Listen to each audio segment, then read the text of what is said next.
नमस्कार दोस्तों, मैं मेघा स्वागत करती हूँ आपका अपने YouTube channel study with Megha Pathak पर। देखिए, ये टेस्ट 12 मैं आप लोगों के लिए लेकर के आई हूँ। इससे पहले 11 जो टेस्ट हैं वो हम ले चुके हैं और आपको पता है कि मैं यहाँ पर कॉमन शिक्षण विधियों से संबंधित जो प्रश्न हैं वो आप लोगों के लिए लेकर के आती हूँ। अगर आप इन प्रश्नों को सॉल्व करते हैं तो देखिए, आपके पास कोई भी भाषा हो, आप आसानी से जो है पेडागोजी यानी कि शिक्षण विधियों के प्रश्न जो है सॉल्व कर पाएंगे। तो आप लोग लगातार मेरे साथ जुड़े रहे हैं। टेस्ट 12 है, टेस्ट नंबर जो है 12 है।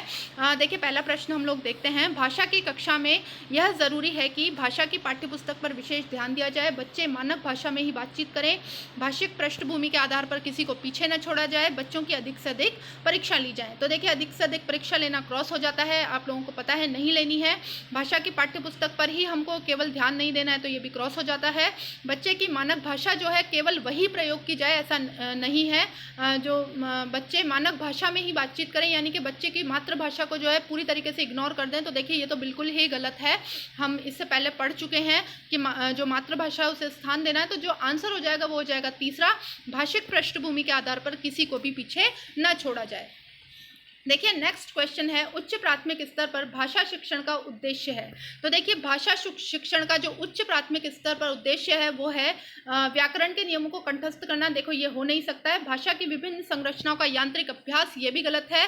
भाषा साहित्य विद्याओं में लेखन की कुशलता का विकास करना, हमें केवल लेखन की कुशलता का विकास ही नहीं करना है, तो तीनों गलत हो जाते हैं, तो चौथा ही बचता है। तो देखिए, भाषा की बारीकी और सौंदर्य बोध को समझने की क्षमता का विकास करना, तो यही जो है हमारा सही उत्तर हो जाएगा। देखिए, नेक्स्ट क्वेश्चन हम लोग देखते हैं। भाषा शिक्षण में पाठ्यपुस्तक के अतिरिक्त कौन सा सबसे कम प्रभावशाली है। तो देखिए, पाठ्यपुस्तक के अतिरिक्त जो सबसे कम प्रभावशाली रहेगा भाषा शिक्षण में, वो कौन सा रहेगा? प्रश्नों के उत्तर लिखना, संवाद अदायगी, परिचर्चा करना या घटना का वर्णन करना। तो देखिए, संवाद अदायगी, परिचर्चा और घटना का वर्णन जो है, इसमें जो है बच्चा खुद इन्वॉल्व होता है, बच्चा खुद सोचता है, बच्चा जो है क्रिएटिव रोल में है। और लेकिन जो है प्रश्नों के उत्तर लिखने में बच्चा जो है सीमित हो जाता है। शिक्षक के द्वारा जो है आदेश दिया जाता है, केवल उसी का पालन कर रहा है, उसी से संबंधित उतना ही सोच रहा है। तो देखिए, पहला जो ऑप्शन है वो इसके लिए सही रहेगा।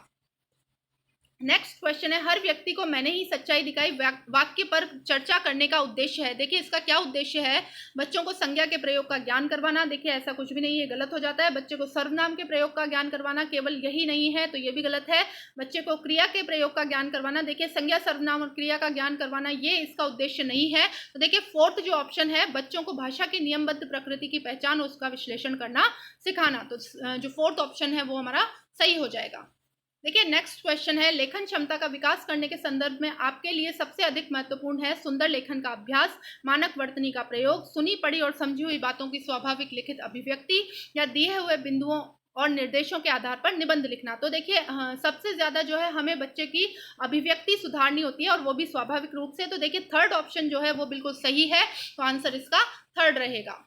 देखिए, नेक्स्ट क्वेश्चन है, भाषा की पाठ्य पुस्तकों में हिंदीतर भाषाओं को भी जगह मिलनी चाहिए, इस कथन के समर्थन में कौन सा तर्क काम करेगा? तो देखिए, इससे भाषाओं के बीच द्वंद्व नहीं होगा, इससे भाषागत विविधता को सही रूप से संबोधित किया जा सकता है, इससे भारत की सभी भाषाओं को स्थान दिया जा सकेगा, इससे त्रिभाषीय सूत्र का पालन किया जा सकेगा। तो देखिए, चौथा और पहला ऑप्शन तो इसमें क्रॉस हो जाते हैं। अब ये दो ऑप्शन है, दूसरा और तीसरा, इनमें अगर हम कंपेरिजन करें तो देखिए सेकंड जो ऑप्शन है वो ज्यादा सूटेबल है, तो जो आंसर रहेगा वो रहेगा सेकंड, इससे भाषागत विविधता को सही रूप से संबोधित किया जा सकता है।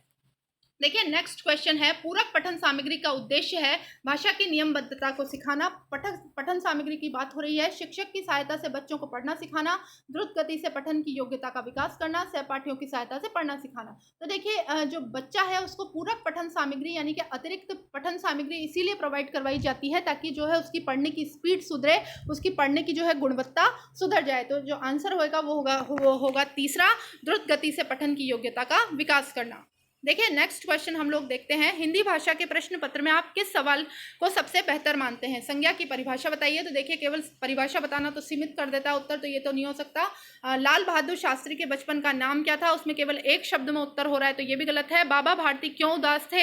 हालांकि ये जो है ये दोनों तो क्रॉस हो जाते हैं, पहला और दूसरा, क्यों उदास थे। और फोर्थ जो है, अगर आप बाबा भारती की जगह होते तो क्या करते? तो देखिए, तीसरे में भी जो है बच्चा काफी कुछ जो है प्रेजेंट करेगा भाषा को, क्योंकि क्यों उदास थे, क्यों का उत्तर दे रहा है तो थोड़ा सा बड़ा उत्तर आएगा। लेकिन देखिए फोर्थ जो है उसमें जो है बच्चा कल्पना शक्ति का बच्चे का विकास हो रहा है, बच्चे की चिंतन प्रक्रिया का विकास हो रहा है। तो देखिए फोर्थ ऑप्शन जो है वो सबसे ज्यादा सूटेबल है, तो आंसर हमारा 4 रहेगा। देखिए नेक्स्ट क्वेश्चन है, कविता शिक्षण के संदर्भ में आप किस बिंदु को सर्वाधिक महत्व देते हैं? कविता का एक निश्चित अर्थ होता है, कविता के एक से अधिक अर्थ हो सकते हैं, कविता में सामाजिक परिस्थितियों की झलक नहीं होती, कविता में राजनीतिक परिस्थितियों की झलक नहीं होती। तो देखिए तीसरा और चौथा तो ऑप्शन देखते ही जो है गलत हो जाते हैं। कविता का एक निश्चित अर्थ होता है, ऐसा कुछ भी नहीं है। कविता का जो है 2 अर्थ भी हो सकते हैं, यानी कि जो कविता के एक से अधिक अर्थ भी हो सकते हैं, क्योंकि जो कई कविताएं हैं व्यंग के रूप में लिखी जाती हैं, तो दिखती तो कुछ और है लेकिन उसका अर्थ कुछ और निकलता है। तो देखिए सेकंड वाला ऑप्शन जो है वो सबसे ज्यादा सूटेबल रहेगा, कविता के एक से अधिक अर्थ हो सकते हैं। देखिए नेक्स्ट क्वेश्चन है, कोई भी भाषा पुस्तक तभी सफल मानी जाएगी जब वह बच्चों में साहित्य की धरोहर और वर्तमान साहित्य के प्रति उत्सुकता बनाए। बिल्कुल उत्सुकता, किसी भी पुस्तक का एक पहला उद्देश्य यही होता है कि बच्चे को जो है क्यूरियस बनाए, बच्चे को जो है कनेक्ट करे शिक्षण सामग्री से, उसे उत्सुक बनाए।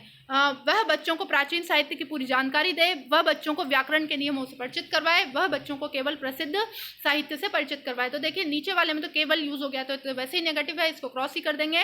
वह बच्चों को व्याकरण के नियमों से परिचित करवाए, हमारा उद्देश्य जो है व्याकरण के नियम बच्चों को रटाना नहीं है, तो देखिए ये भी क्रॉस है। वह बच्चों को प्राचीन साहित्य की पूरी जानकारी दे, देखिए जानकारी दे, लेकिन इसमें जो है पहला और दूसरा अगर हम कंपेयर करते हैं तो पहला जो उत्तर है वो ज्यादा सूटेबल है। बच्चों को साहित्य की धरोहर और वर्तमान साहित्य के प्रति उत्सुक बनाए, यही जो है किसी भी पाठ्य पुस्तक का उद्देश्य होता है, तो जो पहला ऑप्शन है वो बिल्कुल सही रहेगा। देखिए नेक्स्ट क्वेश्चन है, भाषा की कक्षा को एक समावेशी कक्षा बनाने के लिए यह आवश्यक है कि पाठ्यक्रम को कम कर दिया जाए। देखिए ऐसा तो कुछ भी नहीं है, तो क्रॉस हो जाता है। भाषा कुशलताओं का आकलन न किया जाए, देखिए ये भी गलत है।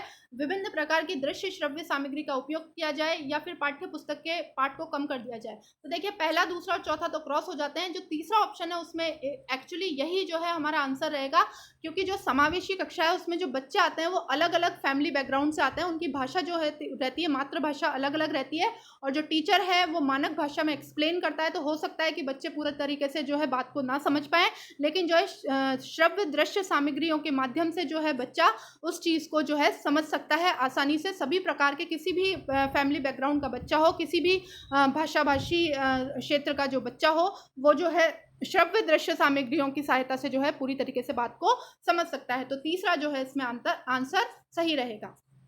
देखिए नेक्स्ट क्वेश्चन है, अंतः वाक्य की संकल्पना किससे संबंधित है? तो देखिए लेव वाइगोत्स्की से इसका संबंध है, तो जो आंसर हो जाएगा वो हो जाएगा सेकंड, लेव वाइगोत्स्की।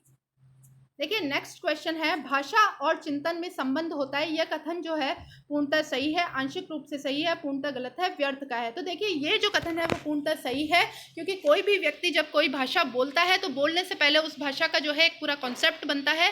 बच्चा जो है ये सोचता है कि जो भाषा है उसको किस तरीके से हम प्रेजेंट करें।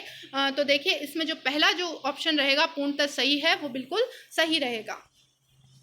देखिए नेक्स्ट क्वेश्चन है, भाषा शिक्षण के अंतर्गत श्रव्य सहायक सामग्री का उपयोग किस में होता है? तो देखिए शुद्ध उच्चारण करने में होता है, शुद्ध लिखने में होता है, शुद्ध पढ़ने में होता है, या उपरोक्त में से किसी में नहीं होता है। तो देखिए आंसर जो रहेगा वो रहेगा आपके शुद्ध उच्चारण में होता है, क्योंकि श्रव्य सामग्री की बात हो रही है। तो यदि कोई व्यक्ति किसी चीज़ को बहुत अच्छे से सुनता है तो डेफिनेटली जो उसका उच्चारण है वो भी बिल्कुल उसी तरह से करेगा। तो इसका जो आंसर रहेगा वो रहेगा एक शुद्ध उच्चारण। देखिए नेक्स्ट क्वेश्चन है, भाषा शिक्षण में परंपरागत उद्बोधन सामग्री के रूप में बहुत अधिक सहायक किसे समझा जाना चाहिए? पाठ्यपुस्तक, रेखाचित्र, श्यामपट्ट या चित्र? तो देखिए परंपरागत में हालांकि ये सभी हैं, लेकिन रेखाचित्र और चित्र थोड़ा सा नवीनतम है।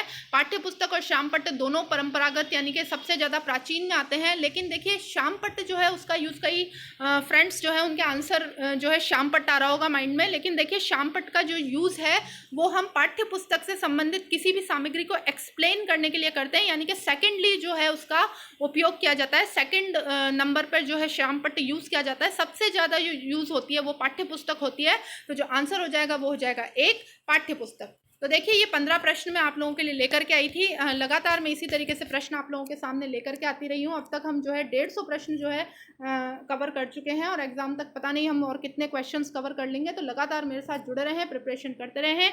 अगर वीडियो पसंद आए तो प्लीज़ इसे लाइक करें, दोस्तों के साथ शेयर करें, और अगर आप नए हैं चैनल पर तो प्लीज़ इसे सब्सक्राइब कर लें और साथ में बेल आइकन दबा दें, ताकि आपको जो है नोटिफिकेशन रेगुलर मिल सके और आप रेगुलर अपनी जो है स्टडी मेंटेन रख सकें। तो मिलते हैं नेक्स्ट वीडियो में।